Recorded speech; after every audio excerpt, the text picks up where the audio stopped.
ওই দেখো সন্ধ্যা হলো, পাখিরা ফিরছে বাড়ি। এই সময়ই তো চলে এসো তোমরা ছুট্টে ছুট্টে কবিতা শুনতে মোর খুব তাড়াতাড়ি। নমস্কার, আমার সকল কবিতা প্রেমী বন্ধুরা, আশা করি খুব ভালো আছো এবং সুস্থ আছো। আজ তোমাদের জন্য নিয়ে এসেছি একটি রিসাইটেলটি হলো, তোমার ভালো থাকাটা কিছু মানুষ সহ্য করতে পারে না। কলমে সরজিৎ ঘোষ।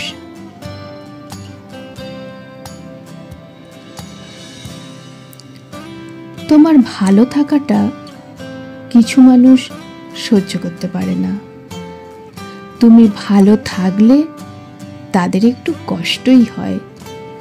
তুমি এদের প্রত্যেককেই চেনো, এরা তোমার আশেপাশেই থাকে। বন্ধুর মতো মেশে, বন্ধুর মতো মিশলেই সবাই বন্ধু হয় না। বাতাস মানেই যে প্রাণের আরাম হবে এমনটা নয়, কিছু বাতাস ঝড়ও হয়। অথচ এরা তোমার সামনে প্রশংসা করে ও তোমার আড়ালে তোমাকে নিয়েই নিন্দা করে। কিছুতেই এদের এড়িয়ে যেতে পারবে না। মুখে মিষ্টতা আর অন্তরে অনিষ্ট চিন্তায় মুশকুল থাকে সারাক্ষণ। এদের আচরণগুলো বেশ অদ্ভুত লাগে।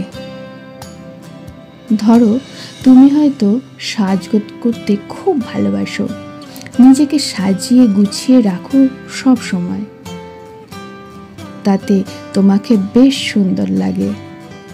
তোমার সৌন্দর্য দেখে তারা কিছুতেই খুশি হতে পারবে না। নিশ্চিত থেকো, তোমাকে যতই সুন্দর লাগুক না কেন, একটা খুঁত খুঁজে বের করবেই।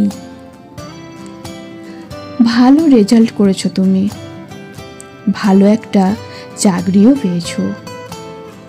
তোমার ভালো রেজাল্ট বা ভালো চাকরি তাদের স্বস্তিও দেয় না, বরং তারা তোমার যোগ্যতা নিয়ে অন্যের সাথে আলোচনা করে।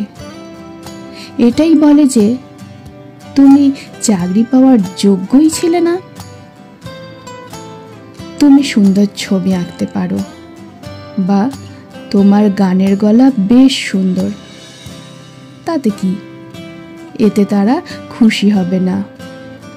কিন্তু দেখবে এদের কোনো না কোনো কেউ একজন পরিচিত থাকে যারা তোমার থেকেও সুন্দর ছবি আঁকতে পারে বা গান করতে পারে। মনে করো তুমি কোনো একটা রেসিপি বানিয়েছো, তুমি যথাসাধ্য চেষ্টা করেছো ভালো করে সেটা বানাতে এবং সেটা সুস্বাদুও হয়েছে। খাবার পর সবাই যখন তোমার রান্নার প্রশংসা করবে, তখন এমন একজনকে পাবে যে অন্তত বলবেই তার মুখে ঠিকঠাক লাগেনি। আর তুমি যদি বাড়ির বউ হয়ে থাকো, এটা তোমাকে প্রায়ই শুনতে হবে। তোমার কোনো একটা ছবি বা তোমার কোনো একটা লেখা বা কাজ বা কোনো আনন্দের খবর তুমি হয়তো ফেসবুকে শেয়ার করে আনন্দটা ভাগ করে নিতে চেয়েছো। দেখবে যারা তোমাকে অতটা চেনে না বা কম চেনে, তারা তোমার সাফল্যে খুশি হয়েছে এবং মতামত জানিয়েছে। কিন্তু তোমার চেনা মানুষজন, তারা কোনো প্রতিক্রিয়াই জানাবে না, কিছুতেই না। যদিও জানায়, তাও আবার বিরূপ মন্তব্য প্রকাশ করে। অথচ এরাই সারাদিন সোশ্যাল নেটওয়ার্কে সময় কাটায়। এই সমস্ত মানুষজনদের সাথেই আমরা প্রতিনিয়ত চলি মানে চলতেই হয়। এরা আছে ও থাকবেও, তাই এদের কথায় আচরণে দুঃখ পেয়ে লাভ নেই। তুমি আর আমি এদের স্বভাব কোনো দিনই পাল্টাতে পারবো না। এরা আসলে প্রতিহিংসা পরায়ণ, অন্যের ভালো দেখতে পারে না। নিজের মধ্যে যে গুণের অভাব থাকে সেটা যদি অন্যের মধ্যে দেখে তখন আর কিছুতেই সহ্য করতে পারে না, তখনই এই আচরণ করে, হীনমন্যতায় ভোগে।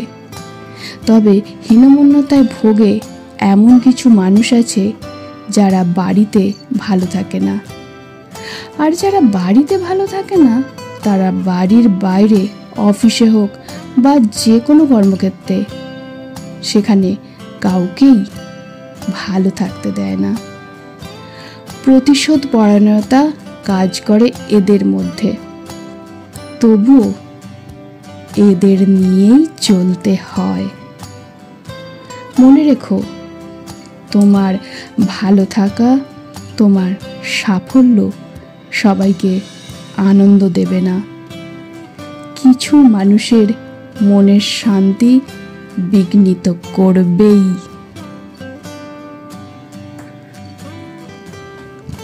কণ্ঠে শ্রাবন্তী সাহা।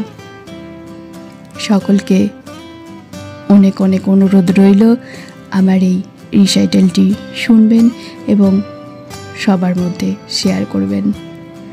আর যারা আমার এই চ্যানেলে একদম নতুন তাদের উদ্দেশ্যে বলি, আমার ছোট ছোট কবিতাগুলো অবশ্যই শুনবে, আর যদি ভালো লেগে থাকে তাহলে আমার এই ছোট্ট কবিতার চ্যানেলটিকে একটু সাবস্ক্রাইব করে দেবেন। সকলকে প্রচুর প্রচুর ভালোবাসা জানিয়ে এবং সকলের শারীরিক সুস্থতা কামনা করে এখানেই আমার রিসাইটালটি শেষ করলাম। সকলে ভালো থাকবেন, সুস্থ থাকবেন।